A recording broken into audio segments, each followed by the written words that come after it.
ou Yohanan Aleph, capítulo 1. Educare. Esta carta foi escrita provavelmente depois do microapocalipse de 70 depois de Cristo. Ela deve ter sido registrada entre o ano 80 a 90 depois de Cristo, na cidade de Éfeso. Vocês prestaram atenção ontem no grau 294 que 1 Pedro e 2 Pedro foram escritas no final da década de 60, na iminência do microapocalipse, perto da morte de Pedro, de Paulo, logo depois da morte de Tiago. Mas João está vivo ainda. E ele está escrevendo, e nós estamos aqui na década de 80, 90. E só por essa data fica claro a grande probabilidade dele ter sido o mesmo autor de O Apocalipse, eu já vou explicar. Portanto, foi a primeira carta depois daquele Apocalipse, o micro, com a constatação de que Paulo e Pedro não estavam plenamente errados. Vocês lembram nas cartas que eles sempre falavam, o fim está chegando, vai ser agora, vai ser agora, vai ser agora. Sobre o fim, mas não era fim do mundo, era fim de Jerusalém. Era fim do templo, era fim do judaísmo naquela geração. Mas o reino de Jesus Cristo, e aqui o grande equívoco dos preteristas, amilianistas, ainda não chegou. É claro. Na verdade, esta nem era uma carta, como nós estamos acostumados com as cartas de Paulo, as cartas de Pedro. Aqui não é uma carta. Era uma refutação, uma dissertação, uma redação de ensino, um alerta de João às escolas da Ásia Menor, mas que acabou se transformando na primeira carta de João. Então vocês entenderam que ao todo Pedro escreveu 3 livros, delta-livros, porque o evangelho de João Marcos, na verdade, é o evangelho de Pedro. E João escreveu 4 livros, mas todos pequenos e com uma linguagem muito simples. João foi o único a ter a oportunidade dessa constatação, a de que o reino ainda viria. E como acertou pelo Espírito Pedro na sua segunda carta, como vimos no grau anterior, ainda teria mais 2000 anos, um dia como um milênio, 2 dias, pelo Espírito, porque materialmente Pedro também achava que o reino chegaria naqueles dias. Aqui nós estamos falando de anos mais tarde, depois da destruição de tudo e da constatação de João, de que o reino ainda viria e ainda não veio. Esta é uma carta circular para todos os cristãos da Ásia Menor e de todo o mundo, onde essas palavras pudessem chegar. João achava que o anticristo dos seus dias eram todos os que diminuíam Cristo, presta atenção, como o Criador em carne. Nada pode ser aceito a não ser o fato de que o Criador encarnou em um homem. Quem lembra da nossa música? O Criador imaterial. Essa música linda que eu fiz, cantada por Jairo, tocada por Jairo, muito bem interpretada por Jairo. Essa música linda, ela está muito bem representada aqui, ó.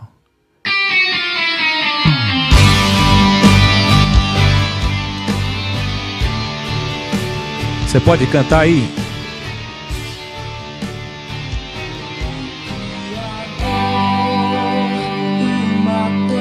Imaterial se materializou, se tornou mortal,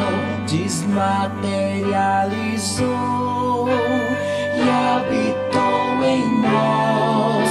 É esta música que representa muito bem isso.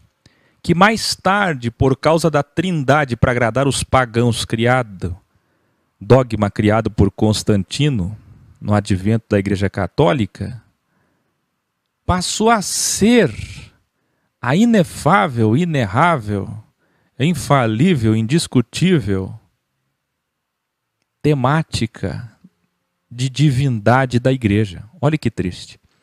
Para você entender, como eu estou sem quadro e vocês não estão me vendo, eu quero que vocês escrevam assim, ó. Vocês usam o quadro hoje aí, o chat, e os cadernos. Escreve assim. João não aceitava nada menos que Jesus é o Criador em carne. É assim que ele começou o Evangelho. O Verbo que se fez carne. A sabedoria de Provérbios 8 que encarnou. A Sofia que materializou em um homem. O Espírito de Deus que se tornou homem. A maior teofania e epifania. Entenderam? Qualquer coisa além disso é errado, é heresia. Aqui sim, viu? Vocês que são trinitários e aprenderam a espinha dorsal da teologia, chamando todos os outros de hereges. Vocês que se chamam de hereges entre si, uns aos outros, que nem sabem o que isso significa. Isso sim é heresia.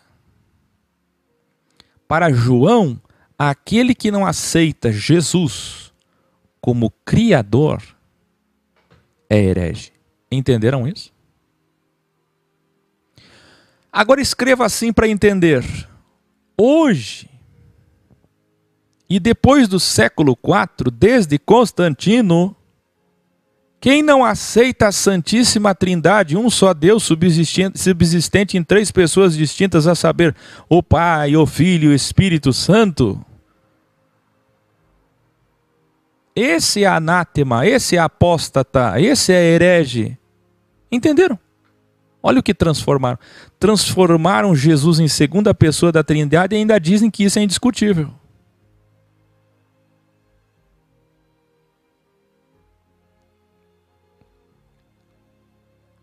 Isso não é unicismo. Isso não é ismo. Isso não é nem monoteísmo. Essa é a verdade absoluta. Só tem um Espírito, um Deus, que materializou em um homem. O Iá, de Aleluia, que se transformou num Shuá, Yahshua, Salvador. Muito bem. Então, para João, qualquer outra coisa que não fosse isso é anticristo. Está entendendo o que é anticristo para João? Diminuiu a divindade de Cristo, anticristo. Qualquer judeu que abrisse a boca para discutir se Jesus é Deus ou não, anticristo. Entenderam? Por aqui vocês começam a entender aonde nós vamos chegar lá em Apocalipse 13 sobre a besta, besta, besta. Tanto se fala de besta, de marca, de sinal, e quase ninguém sabe o que é besta. O Messias dos judeus. Por aqui você começa a entender o que é anti-Machia, anti-Messias, anticristo. É o judeu falso que se colocará como Messias. E nós sabemos quem ele é, vocês não sabem? Vocês colaram os graus profundos de dualidade. Então, que fique bem claro, quem não entender isso daqui, por isso que eu pausei, por isso que eu parei aqui, enfatizando que quem não entender isso aqui não vai entender Apocalipse 13. Temos que conhecer o estilo textual do autor.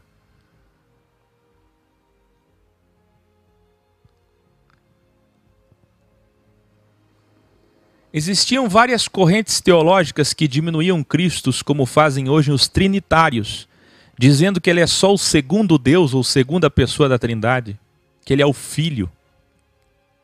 Ou como fazem Testemunhos de Jeová, dizendo que ele é menor, inferior. Ou os mormons dizendo que existem 3 deuses, o triteísmo. Os judeus messiânicos, os nazarenos, os ortodoxos, ainda que os nazarenos sejam melhores, superiores, que o secundarizam, que desacreditam, ridicularizam alguns e alguns o desqualificam. Entenderam?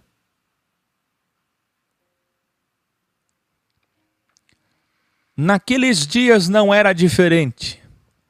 O gnosticismo pregava o dualismo gnóstico. Presta atenção, não é dualidade, é dualismo. Eu já ensinei vocês sobre a diferença.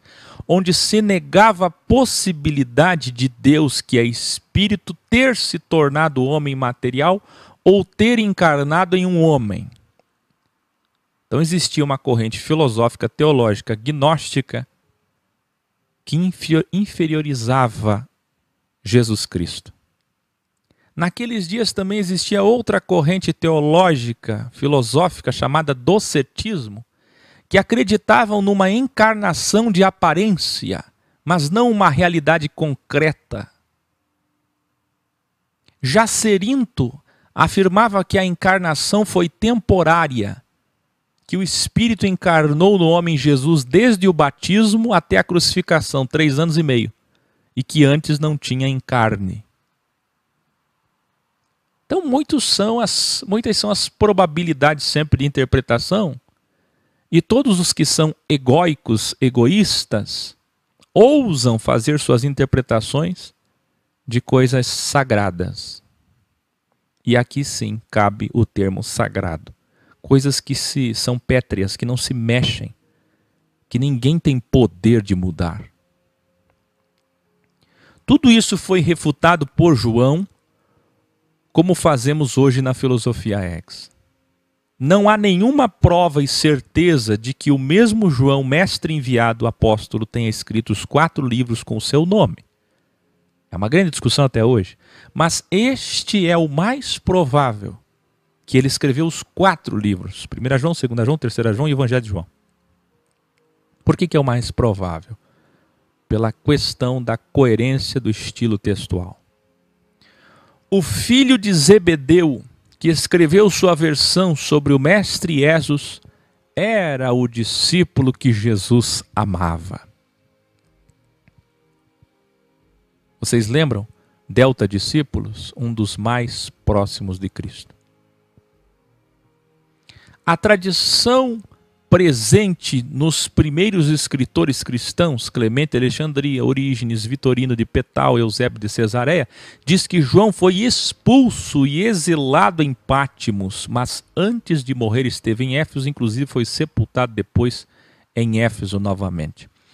Quem aí já ouviu falar que João do Apocalipse esteve exilado na ilha de Pátimos? Quem aí já ouviu? Pois é, isso faz parte da tradição. Hoje tradição católica, mas esses escritores que eu citei aqui nem eram católicos porque não existia igreja católica. Muitos que usam o Didaquê, não use o Didaquê. Esses materiais são dúbios. São materiais do ano 150 depois de Cristo, tempo de trevas. O catolicismo pagão, judaico já estava chegando. Só corrobora com rituais, liturgias e dogmas. Tertuliano disse que João sobreviveu a um atentado. Você já deve ter ouvido muito essa história de que João foi jogado num tacho de azeite fervendo. Quem aí já ouviu? Quem aí já ouviu essa história de que fritaram o apóstolo João? Até a novela da Record mostrou isso, do Edir Macedo, os filmes mostram isso, mas isso é tradição, isso não está na Bíblia. Isso é tradição de um escritor cristão dos primeiros séculos, muito respeitado pela Igreja Católica, chamado Tertuliano. Ele que disse que João sobreviveu a um atentado sendo batizado em uma banheira de óleo fervente por ordem do imperador Domiciano. João saiu sem ser queimado. E aqueles que jogaram ele foram queimados. Morreram só pelo vapor, pelo calor do vapor. Imitando muito a história de Sadraque, Mesaque e Abdinego. E assim convencidos que ele era um mago poderoso, o liberaram e o enviaram em exílio a Patmos, não querendo matá-lo, onde ali escreveu o Apocalipse de João. Então isso é tradição. Ninguém pode comprovar isto. Ninguém pode comprovar se isso é verdade ou é lenda. Mas de fato foi o próprio que escreveu o Apocalipse. O que é fato? Que o autor de 1 João escreveu o Apocalipse. A tradição também diz que João morou com Maria, e isso faz sentido, pelo óbvio, porque vocês devem lembrar que Jesus pediu isso na cruz, então ele cuidou da mãe do nosso Salvador até o fim, como Jesus pediu na cruz. Maria, mãe de Jesus, morreu morando com João, provavelmente em Éfeso. E aqui sim começaremos essa nova missão, Yohanan Aleph. João inicia capítulo 1.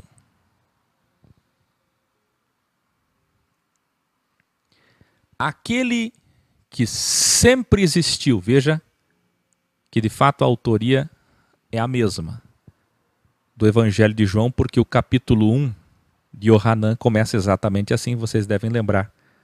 O termo Sofia, verbo. Aquele que sempre existiu, que sempre foi, desde o Gênesis, o Bereshit, o princípio, o início de toda a criação. Nós o ouvimos e o vimos com nossos próprios olhos.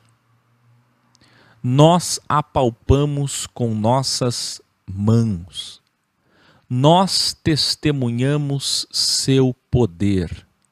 Sobre ele ensinamos a palavra, a sabedoria da vida, isto é, de toda existência.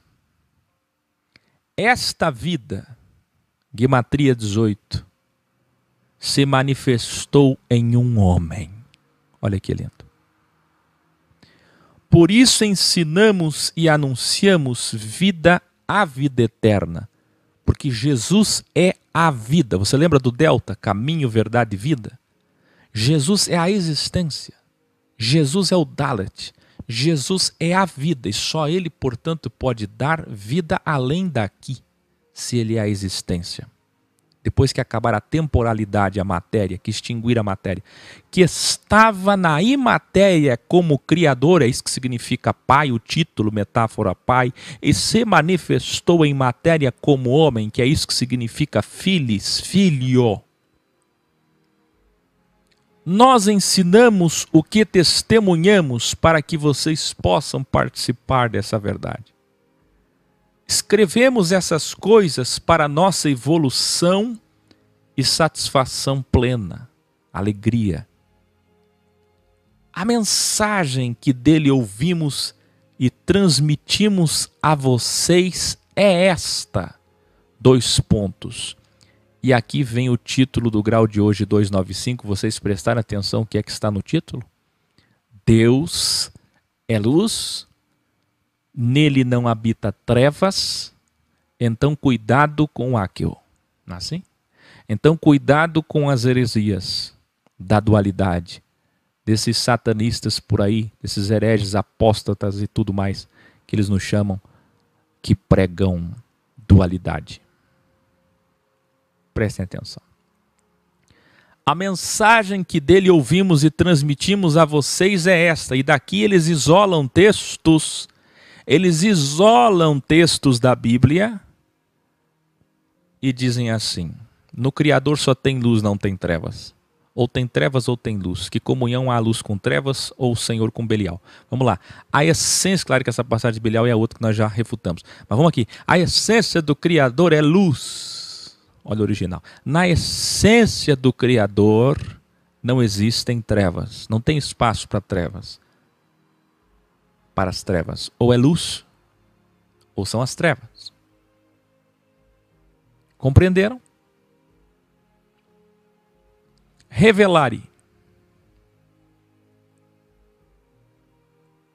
Pasmem que os líderes religiosos de hoje vão chamar o Áquio e vocês de hereges, de apóstatas, quando ensinamos dualidade, porque destrói toda a teologia, quando na verdade 2 Pedro é para eles. Vocês lembram de 2 Pedro 2, 2 Pedro 3? O que é que diz lá? Nós vimos ontem.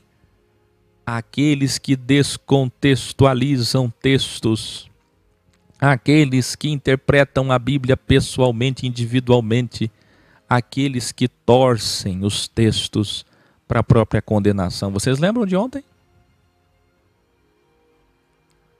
E aqui em 1 João é para eles também, para os próprios que nos chamam de apóstatas. Quem são os apóstatas? Que nós vimos em todas as cartas. Aqui, segundo o contexto, e não os que descontextualizam textos, luz é sinônimo de verdade, de sabedoria e de amor. E trevas, meus queridos, é sinônimo, metáfora para ódio e ego. João continua.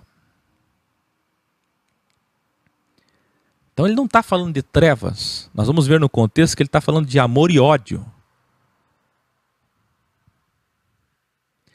Eu até queria que você escrevesse aí, para registrar. Sabe qual é o nome da Bíblia?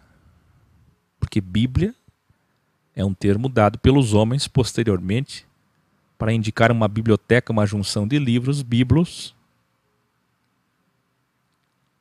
E aí o Haeckel está fazendo a Bíblia original Codex para explicar a essência, o espírito, a substância dessa Bíblia.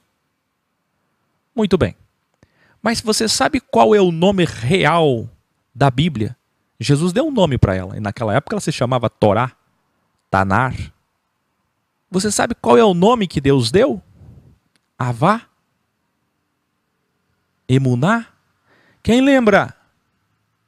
O nome que o próprio Deus, Verbo Sabedoria em carne, Jesus Cristo, Yahshua Mashiach, deu para a Bíblia é amor. O nome é amor. João continua. Aquele que disser que é um cristão, mas anda nas trevas, está mentindo e nunca esteve na verdade. Então, vamos ver o contexto, vamos? Eu estou falando isso porque muitos pastores já descontextualizaram esse versículo de que em Deus só tem luz, não tem trevas, para refutar Haeckel sobre dualidade. Eles vão fazer muito isso no futuro. Então vocês estejam evoluídos e preparados para responder, e vocês professores e alunos aí em suas escolas, suas cidades, suas regiões, estejam preparados para respondê-los quando afrontarem vocês, insultarem vocês pela verdade. Escute, diga a eles. O contexto do texto fala que luz se refere a amor e trevas se refere a ódio. Ódio, ego, quem lembra? Então aquele que disser que é pastor, cristão, o título que for, mas ainda anda nas trevas, está mentindo e nunca esteve na verdade. É claro que nesse primeiro versículo alguém vai dizer, eu não ando nas trevas. Mas quais são essas trevas? Essas trevas são metáfora para o quê? Aí ele diz, os cristãos verdadeiros andam na luz, e para estes o sangue de Jesus Cristo, o Filho, nos purifica de todo erro. Aqueles que dizem não ter pecados, aqui ele já começa a apontar para quem ele está falando. Quem são aqueles que costumam dizer que não têm pecados? Os legalistas, os santarrões, os que andam com uma Bíblia no peito, escondendo-se atrás dela e dizendo, estou santificado, sou santo. Aqueles que dizem não ter pecados, que se julgam santos, estes estão enganados por seu ego. Por quê? Porque nesses dias aqui ainda os judeus batiam a mão no peito, mesmo depois do desastre de 70 depois de Cristo, e diziam que não precisavam de Cristo. E aqueles que até recebiam Cristo, como os gnósticos, diminuíam a pessoa de Cristo. Somente aqueles, continua João, que reconhecerem seus erros serão perdoados e purificados de toda a maldade. Aqueles que se julgam santos sem pecado estão fazendo de Jesus Cristo uma mentira. Entendeu onde é que estão as trevas aqui? Pois ele veio justamente para nos perdoar. Se Jesus é Jeová em carne, se Jesus é teofania, epifania, o Emanuel, Deus com os homens, e veio para Shoah salvar, ora, aqueles que se dizem santos estão tornando Deus mentiroso. Aqueles que continuam fazendo cultos, ceias, batismos, rituais, liturgias e missas, estão tornando Deus mentiroso. Por quê? Porque o último sacrifício, o último culto, a última ceia foi na cruz do Calvário, como nós vimos em todos os 13 capítulos de Ivirim aos Hebreus. Esta sabedoria só está naqueles que reconhecem seus erros. Aqui termina Yohanan Aleph, capítulo 1.